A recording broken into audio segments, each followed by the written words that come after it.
Welcome to the Fast Mode podcast series. I'm Tara Neil, and with me today is Cliff Holsenbeck, co-founder GCH Technologies.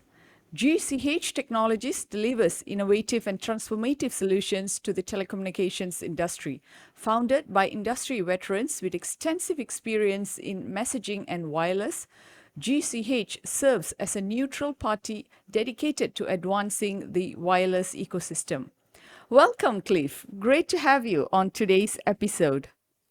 Thank you so much, Tara. I'm so excited to have the opportunity to come and talk to you today and be on your podcast. It's really exciting times in telecom. There's a lot of moving parts that are hitting the industry today, and a lot of new regulatory challenges, as well as challenges as I think every American or really folks around the globe feel, which is the constant bombardment of fraud and other attacks on the consumer. So again, really excited to be here, talk to you a little bit about what we're doing, but more importantly, what we're you know rising to the challenge against is to try to combat a lot of this fraud and lack of trust in the telecommunications industry. Indeed, that's like I think one of the major themes that telcos around the world are discussing, enterprises as well. The issue of trust, and I think let's dive a little bit more into that. So, why is today's messaging infrastructure no longer keeping up with the needs of telcos and enterprises? Yeah, I think it's not a matter of, that the platforms that exist or the infrastructure that exists are broken. They really kind of came up during a time when a lot of these came up separately. A lot of these platforms like SMS or MMS or the voice channel, especially when you start talking about business consumer communications. They came up in a time when, obviously the ecosystem was evolving and was, basically playing catch up to what we see as huge consumer demand for these types of services. And so uh, they met the demand, right, in terms of like making sure that the services made it to market. But then, just like what happens in pretty much any industry, there's loopholes and things of that nature that fraudsters can come in and exploit. And really, what the focus is now, at least for us, is to make sure that we start to close some of those loopholes. Again, it's really more about the evolution of a lot of this infrastructure and things that exist within the telecommunications landscape, putting together platforms that are modular in a way that kind of reduces duplicative duplicative scenarios where, for example, brands, have to go through verification multiple times, or even within a specific channel, whether that be SMS, the voice channel for things like branded calling, as we mentioned, starting out the podcast. There's a lot of these services that even within that channel, brands will have to go through verification multiple times, and that opens the door in many ways for fraudsters to exploit even some of the protections that we put in place. So again, really from a infrastructure perspective, telco has done an amazing job in keeping up with the demand. I think really now is just again closing off a lot of these threat vectors with new technologies, re-looking at existing technologies and see if we can find synergies and reduce the silos that exist.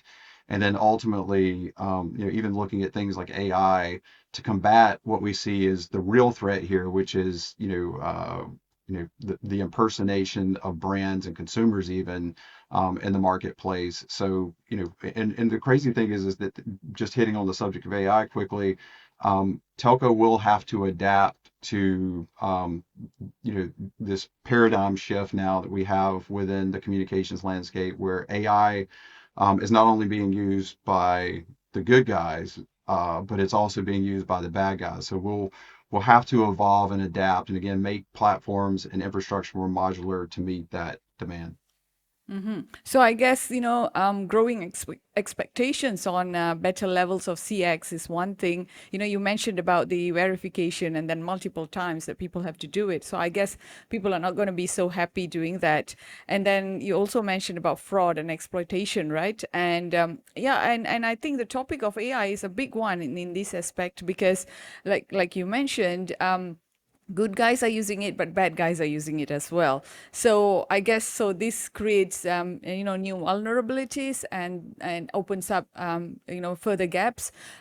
So I guess it requires newer tools and newer technologies. So with that, I would like to basically learn from you. What steps does the industry need to take? In your opinion. To support new messaging formats, for example, like rich business messaging and branded calling that you've just mentioned. So, there's a saying that with great power comes great responsibility, Mm-hmm, and mm-hmm, especially the power that things like RCS or RBM or rich business messaging and things like branded calling bring to the mix is that they will display logos and brand names on calls. And you go, first reaction is like, this is great. This is wonderful, for consumers. But as we yep. talked about before, the sophistication of fraudsters, now they see an opportunity. Can I more easily, if I can somehow get my way into this ecosystem and into the existing processes that may or may not have, specific holes in them, if there's basically some way that I can enter into that ecosystem, then I have a new opportunity to impersonate that brand in a more trusted way. So what does that mean for how we should protect against that? That means the crazy thing is fraudsters themselves, they don't actually self-declare. They don't say, "Hey, I'm a fraudster," when they walk in the Yeah. door.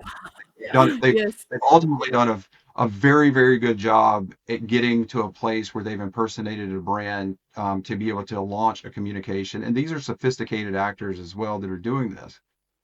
Mm-hmm. So really what you really have to do is do basically the reverse of that. You have to get the good actors to self-declare and say, "Hey, I'm a good actor." And then by default, if you haven't declared that I'm a good actor, then you should ignore, or you at least look at the traffic from others who haven't done that more suspiciously, and then take evasive measures, if you will, on that traffic, whether that's blocking or putting it into kind of like, I don't want to call it a penalty box, but looking at it with a closer, finer tooth microscope. So at the end of the day, really what it means, especially for these new emerging services that will display that logo, is we have to do a much, much, much better job of enabling brands to self-declare. And this is really at the heart of, you know, at the core of what the CPaaS providers and those that are providing voice services, into the industry as well as text-based services. This is what they want for their customers, because every time a fraudster gets through, the economic impact of one, harm to the brand reputation, harm to the consumer, and potentially the what's the word I'm looking for? It's basically the harm to that relationship between the brand and consumer in some cases is irreparable, because sometimes the consumer doesn't realize that the brand it wasn't the brand who perpetrated the fraud, right? Mm-hmm. And Yep. so what we really want to do is make it easier for those who are working with the brand. So the CPaaS providers, the voice providers, et cetera. We want to make it easier for them to have those brands come in and self-declare, get rid of the duplicative efforts. We want to build trust in the fact that you have a legitimate brand, um, who has the right to use, whether it's a phone number or a sending ID and messaging or a logo or any of those things, make it easier for them to enter this ecosystem, which is very, very powerful. Mechanisms to communicate with their consumers, but we want to make it easy for them and those that represent them, uh, and cut down the operational costs, one, to onboard, but two, to make it in a place where ultimately they can kind of, when those communications traverse these telecommunication networks, that they know that the consumer is taken care of. Mm-hmm. Wow, interesting. You did mention this term about self-declaring, right? How does it work actually? It's quite an intriguing concept. How do brands actually self-declare? Sure. So, identity, if you kind of go and search the internet today, identity is at the forefront of just about every new initiative. Even, X, or formerly known as Twitter, you have the opportunity to get the verified check mark for, Oh, yourself or yes, your brand, yes. Yep. right? Mm-hmm. It's essentially the same thing, going through some verification process to prove that I am who I say that I am. There are a lot of great industries across the globe who have launched verification mechanisms to verify that brands are legitimate and that the people that work for those brands have the right to be interacting on that brand's behalf.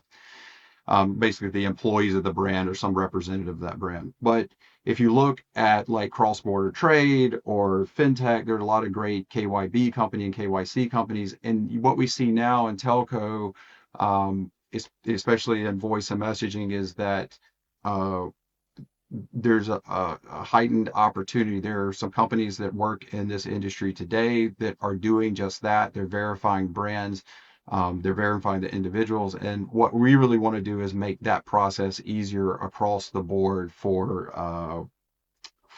again, brands to enter the ecosystem in a trusted and verifiable and scalable way. I think that's an Mm-hmm. Mm-hmm. important denotation, is that there are literally millions of brands even within the US that want to participate in these communication channels, and we've got to make it easy and economical for them to get into these channels.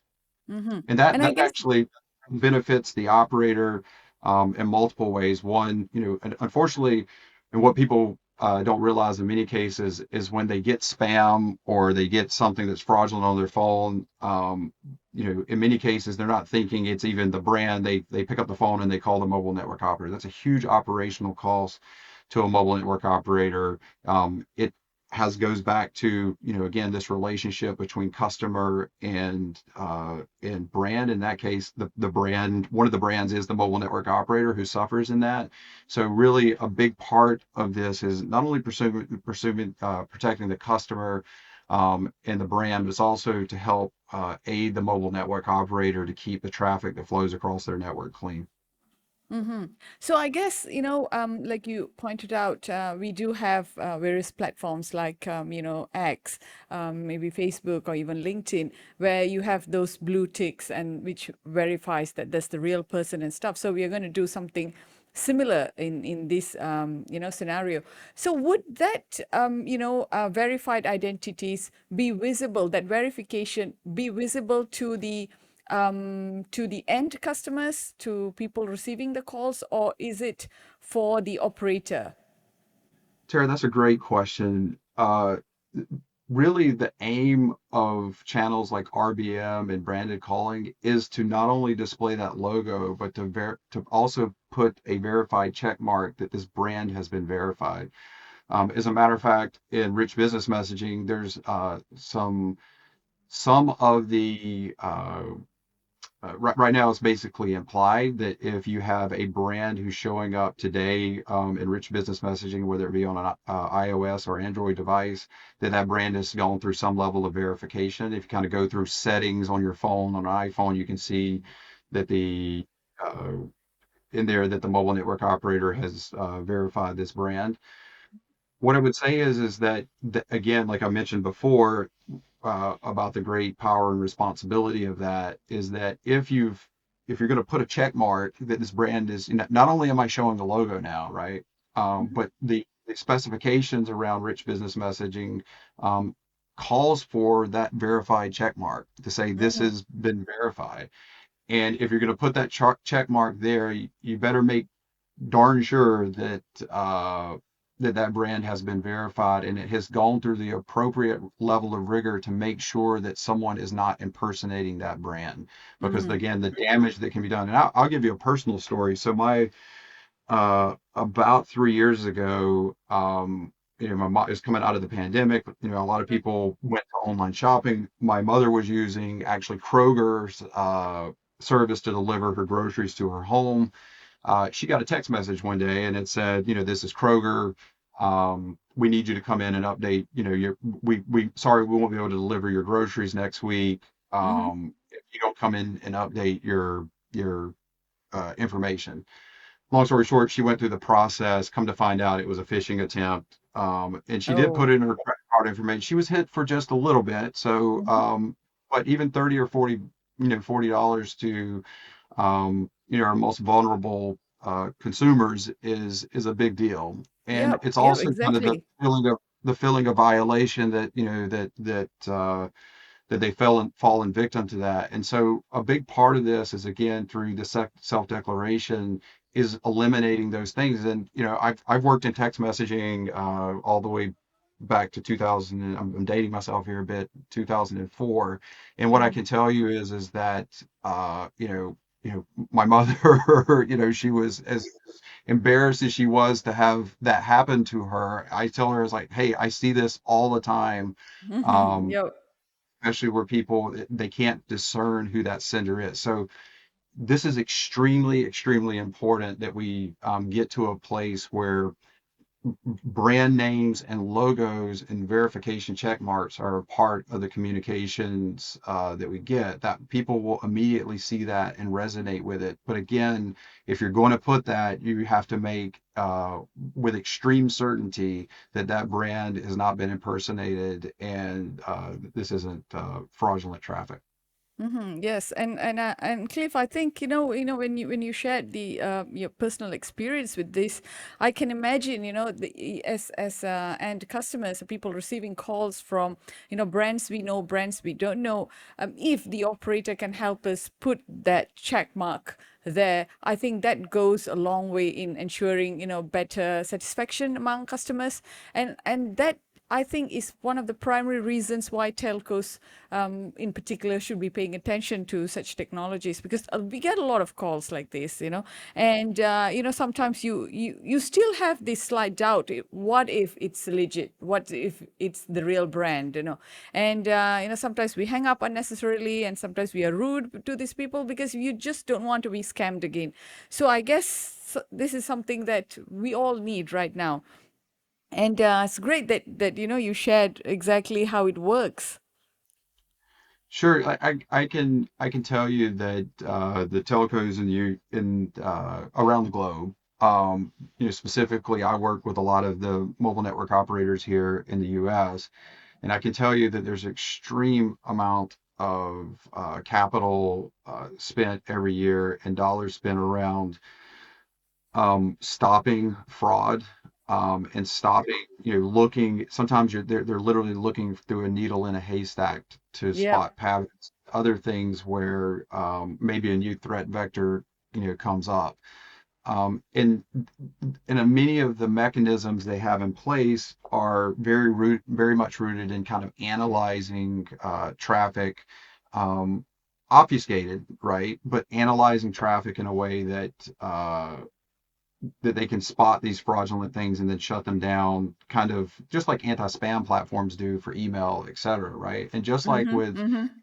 just like with email, like as good as the spam platforms are that capture email, in some instances you get bad traffic that still makes it through those filters. And what we really are focused on doing is trying to stop it at its source. If we can keep the fraudsters out of the networks, Mm-hmm. Yep. uh, then it will lighten the load that needs to happen by the time it reaches the mobile network operators network. And again, they've done a phenomenal job with investing and putting in platforms and things of that nature, putting in processes to help aid this. And what GCH is about is helping aid those processes to make them easier, more adaptable, more secure, more modular in a way so that these duplicative efforts aren't foreign when users come in to set up their brand or what have you, or set up their campaign. So whether it be a SMS or rich business messaging or branded calling or a uh, any channel that exists for brands to communicate with consumers, we really want to make that an easier place to live for all participants, really to inure to the benefit of the mobile network operator and the consumer. Mm-hmm. Mm-hmm. So if I'm a telco, what's my next step? How do I get your solution deployed in my system? Sure. So GCH Technologies, we we're a very close partnership with CTA, who's the Wireless Association in the U.S. As a matter of fact, come January the 1st of 2026, we're taking over the short code registry. We've already Hmm. have quite a Wow. few features that we've are deploying around this subject around brands and making that an easier place for brands to get uh, uh, their identities essentially stored within the short code ecosystem. And we look to expand that in a way, but really the platforms, again, the mobile network operators, in many cases, they just kind of inure to the benefit. The real users of these platforms, when it comes down to using it every day, or for example, the CPaaS providers or the voice providers, who are providing services out to brands. So in many cases, you'll see a CPaaS provider like an Infobip or a Twilio or a Cinch or even smaller guys, application providers that even sit behind them. They have the direct relationship to the brand, and really those are the users of our platform. We really want to make it an easy place for them to do business. Again, inuring to the benefit of the brand and the consumer, as well as on the other side of the fence to the mobile network operator. Hmm. So you work with the CPaaS, voice providers and stuff, and you also work with telcos directly. That is correct. That's correct. Yeah. So we kind of sit in the you kind of like if in many ways, if you don't know who we are, we're doing a great job, right? So Yes. we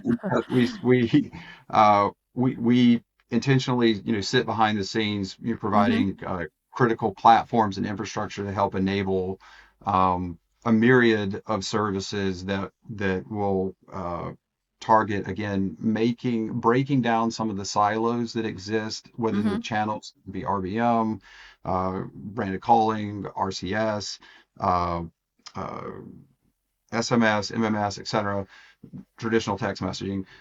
Really trying to break down those silos to make this an easier place for everybody to do business. Hmm. And I guess, do you have like a huge ecosystem where a lot of partners come together? Because, registering and checking and check marking all different brands and businesses is going to be like a huge task, right? So, who else is involved in this to make sure that, you can cover the bulk of organizations and brands that want to be verified?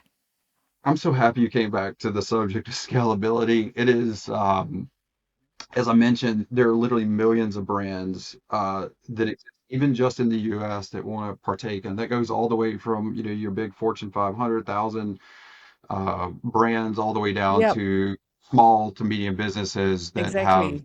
pizza shop, right? Hmm. And in order to scale, you really need an ecosystem of participants. And where we're really focused is bringing as many of those ecosystem participants into a common framework and platforms that are similar in size and shape and structures. Again, so you don't completely lose the user when they come in the door. But we want to bring together an ecosystem because it will take uh, for example, those that are really good in small to medium business Hmm. onboarding to help shoulder the load of the KYB and KYCs that need to be done for these smaller, medium-sized businesses. Hmm. Likewise, you know, in many cases, it's the large Fortune 500 or 1,000 brands who are most impersonated because that's where the most bang for the buck is for a fraudster, right? If I can, Yep. if I can make you think I'm Bank of America or Wells Fargo or any of these other large banks, and I can perpetrate fraud on you, my chances, my uptake on, on even at a small, very small percentage of victims is really high. So Yep. a lot of it's about tailoring, finding the right entity. So many, again, bringing together KYBs, KYCs in the world of rich business messaging. There is a world of verification authorities that need to Hmm. exist, and that Hmm. their job is to actually look at what are called RBM agents. So When you get a message back and forth between Marriott International, it might be for Marriott Vacation Club, and they might be showing you different pictures of different properties, right? Within the app, and asking you to interact or take surveys or any of the other things that happen. But those are called agents, and verifying those agents and making sure that those agents doesn't have any type of violations. We call them shaft in our Mhm. industry. That's sex, hate, alcohol, firearms, and tobacco, which includes things like marijuana, things that aren't legal cross border, state lines. Is typically not allowed, or they're definitely not allowed by mobile network operators in the U.S. So being able to find things that would create violations in these Yep. platforms and utilizing things like AI to help do it, that's Mhm. really where we're focused again, because to your point, if you can't scale, it's going to be very hard to meet the demand across all of these platforms, and really driving, it's if we make this an exclusive club that's only available for the Fortune 500 or 1,000, we've disadvantaged a lot of brands who also want to communicate with their consumers in these very rich ways.